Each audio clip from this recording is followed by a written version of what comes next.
Installing an internal power supply.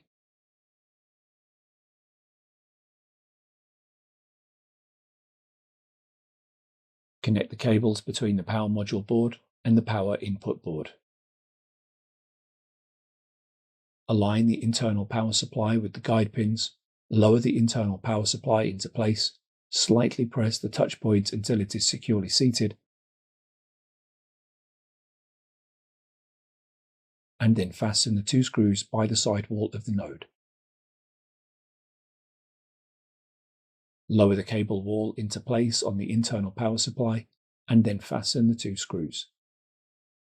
Note: to ensure the power module board pull tape does not interfere with the memory modules and cause system failure, place it beneath the cable wall away from the DIMM slots.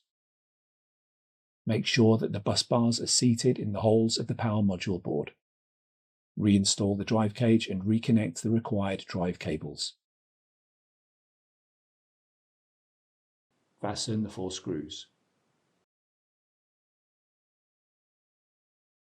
Properly route and secure the cables in the node. Install the top cover onto the node.